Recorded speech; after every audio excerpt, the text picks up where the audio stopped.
ಹೆಣ್ಣೇಕೆ ಗಂಡಿಗೆ ಸಮಾನಳಲ್ಲ, ಹೆಣ್ಣೆಂದರೆ ನಿಜವಾಗಿ ಅದ್ಭುತವೇ. ಹೆಣ್ಣು ಸಂತೋಷದಲ್ಲಿಯೂ ಕಣ್ಣೀರಾಗಬಲ್ಲಳು, ಮಗು ಥರ ಅಳಬಲ್ಲಳು, ಅದೇ ವೇಳೆ ಹುಚ್ಚಿ ಥರ ಕಿರುಚಬಲ್ಲಳು.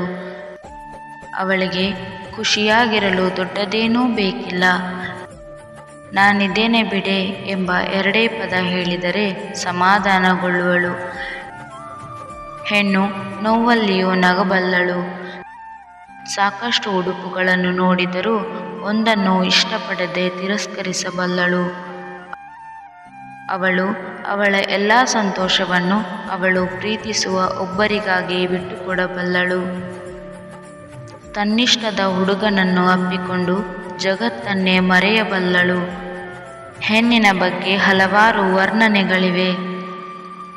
ನಮ್ಮನ್ನು ಹೆತ್ತ ತಾಯಿ ಹೆಣ್ಣು, ಸೃಷ್ಟಿ ಹೆಣ್ಣು, ಹೊತ್ತ ಭೂಮಿಯೂ ಹೆಣ್ಣು, ವಿದ್ಯೆ ಕೊಡೋ ಸರಸ್ವತಿ ಹೆಣ್ಣು, ದುಡ್ಡು ಕೊಡೋ ಲಕ್ಷ್ಮೀ ಹೆಣ್ಣು, ಕಾನೂನು ಹೇಳು ನ್ಯಾಯದೇವತೆ ಹೆಣ್ಣು, ಜೊತೆಗೆ ಹುಟ್ಟಿರುವ ಅಕ್ಕ ತಂಗೀರು ಹೆಣ್ಣು, ಮದುವೆ ಆದಮೇಲೆ ಜೀವನ ಹಂಚಿಕೊಳ್ಳುವುದು ಹೆಣ್ಣು.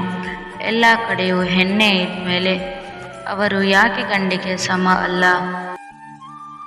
ಗಂಡು ಹೆಣ್ಣು ಎನ್ನದೆ ಲಿಂಗಭೇದ ನಿಲ್ಲಿಸಿ, ಹೆಣ್ಣನ್ನು ಉಳಿಸಿ, ಹೆಣ್ಣಿಗೆ ಅಂತಾನೆ ಗೌರವ ಕೊಡಿ. ಹೆಣ್ಣು ಭ್ರೂಣ ಹತ್ಯೆ ನಿಲ್ಲಿಸಿ, ಹೆಣ್ಣಿಗೂ ಗಂಡನಷ್ಟೇ ಸಮಾನ ಗೌರವವನ್ನು ಕೊಡಿ, ಸಮಾನ ಅವಕಾಶಗಳನ್ನು ಕೊಡಿ. ಆಗ ಇಡೀ ಲೋಕವೇ ಮೆಚ್ಚುವಂತಹ ಕೆಲಸ ಹೆಣ್ಣು ಮಗಳು ಮಾಡುತ್ತಾಳೆ. ನೀವು ಹೆಣ್ಣು ಮಗಳಾಗಿದ್ದರೆ ಹೆಮ್ಮೆ ಪಡಿ. ಹೆಣ್ಣನ್ನು ಮದುವೆಯಾದ ಮೇಲೆ ದಾಸಿಯನ್ನಾಗಿ ಮಾಡುವ ಈ ಜನ ಹೆಣ್ಣಿನ ತ್ಯಾಗದಾನವನ್ನು ಮರೆತಿರುವರು. ಮುಟ್ಟಾದರೆ ಮುಟ್ಟಿಸಿಕೊಳ್ಳದ ಈ ಜನ ತಮ್ಮ ಹುಟ್ಟಿದ ಮೂಲವನ್ನೇ ಮರೆತಿಹರು.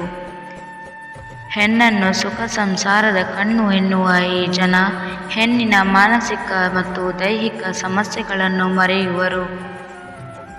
ಹೆಣ್ಣನ್ನು ಸಮಾನವಾಗಿ ನೋಡಿ. ವಿಡಿಯೋ ನೋಡುತ್ತಿರುವವರು ಒಬ್ಬ ಹೆಣ್ಣು ಮಗಳಾಗಿದ್ದರೆ ನಿಮ್ಮ ಅನಿಸಿಕೆಯನ್ನು ಕಮೆಂಟ್ ಮೂಲಕ ತಿಳಿಸಿ.